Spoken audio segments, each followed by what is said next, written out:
What's going on, guys? Welcome to another episode of Rico'S Rants. I'm your host, Rico DiGiorgio. It's a little dark in here. Let's see if I can get some light. How about that? A little bit better, not much.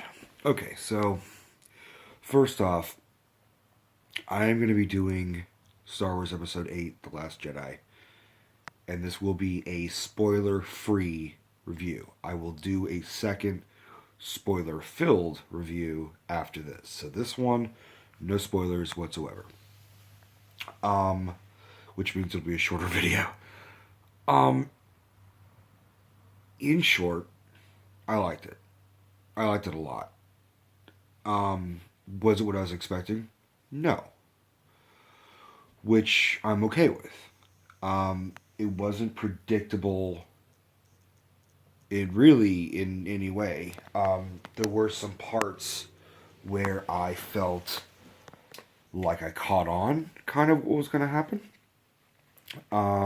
Character wise,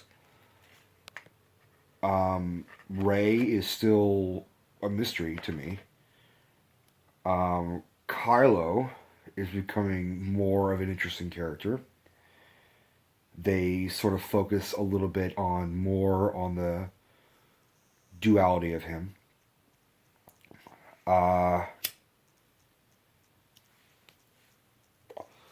Who did I not care for? I was disappointed a couple times because we know Captain Phasma comes back, just based on the trailers. I felt like I wanted more Captain Phasma. They keep not giving us an amazing scene. They keep giving us little snippets. So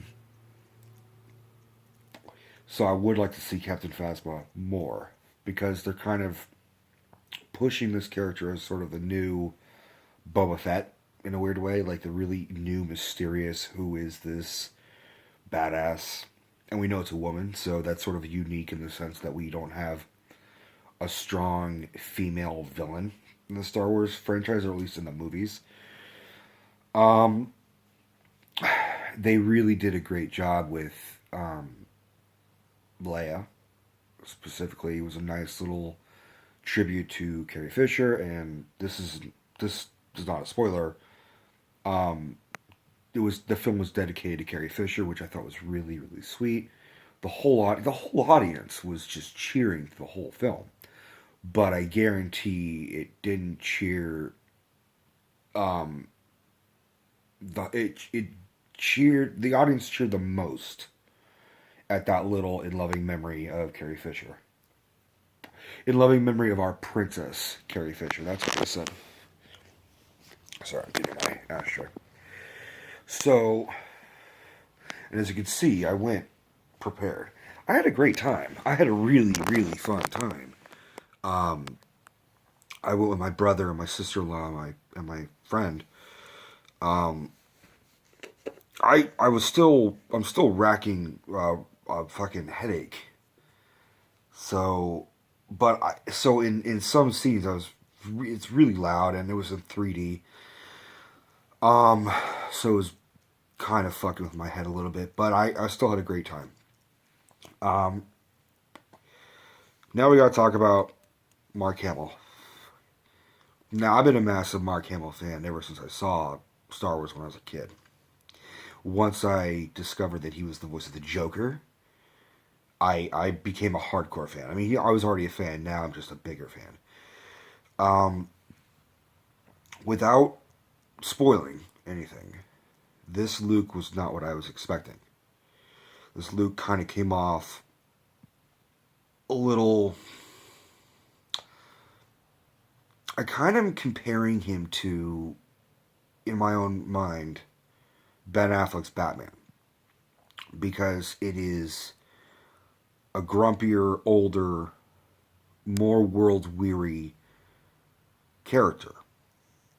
In the sense of, like, Ben Affleck's Batman is tired, he's more prone to violence, whereas this Luke is not the beacon of hope that we were sort of grew up with the whole, like, I am a Jedi, like my father before me. Like, really, that he's very arrogant and he's very mean. And I mean, you can kind of tell, like, there's snippets of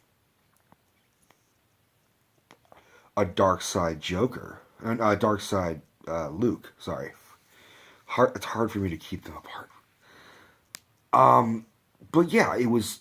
That's not necessarily a bad thing. I definitely enjoyed seeing Luke come back, and I was definitely grateful to have him be on screen. And I mean, the acting was all great. There is a new character, and I forget who the actress is. Rose. At first, I was like, "Who the fuck is this character?" But I was actually like genuinely interested in her character and her backstory and her whole circle. I thought that was nice. Um, Finn, Finn and Rose sort of team up, and I thought that was an interesting dynamic because sort of shows off him giving, because in the first movie he's kind of crushing hard on Rey, and in this one he's sort of not crushing on someone else, but he is now sort of in his own way a hero, and she is his Finn, and he is her Rey, and essentially, like, Rose is not obsessing, but like fangirling over. So it's a nice little dynamic between the two of them. BB-8 comes back. BB-8's great. Chewie's back. Chewie has a fucking really funny scene with the porgs, and I was kind of like on the fence before I went in, being like, these porgs are the next Ewoks. But I gotta admit, like, my sister-in-law said it perfectly. What the hell are those things? I need one. Like, and I kind of felt the same way. Like, at first I was like, okay, it's just another gimmicky thing. But, like, you know what? I don't care. They're really fucking cute. Like, they had this kind of weird high-pitched squeal. But there's a great funny scene. Not really a spoiler. Just one little funny scene. Chewie is cooking meat. And you could tell that he had caught and killed and is cooking a pork. And he's about to chew into it after roasting it on a fire. And he looks over and he sees a whole gang of porgs just staring at him like, did you just eat? Are you about to eat our fucking friend? And he kind of scares one of them off. And they're still standing there, and he scares off another one, and he's growling at them. And then eventually you could just tell that he just didn't eat it. And then later he shows him with his own very own special little porg. Um, I thought it was cute. It's sort of like it just I thought this was a better cutesy thing than the Ewoks or Jar Jar. I mean, yeah, it's aimed for kids, but it was funny. Um, Snoke. Snoke has a lot of great screen time. I will not spoil it, but Snoke is badass. And he's got a bunch of guards, which you see in the trailer, the red guards that kind of are reminiscent of Emperor Palpatine's red guards, his Imperial guards.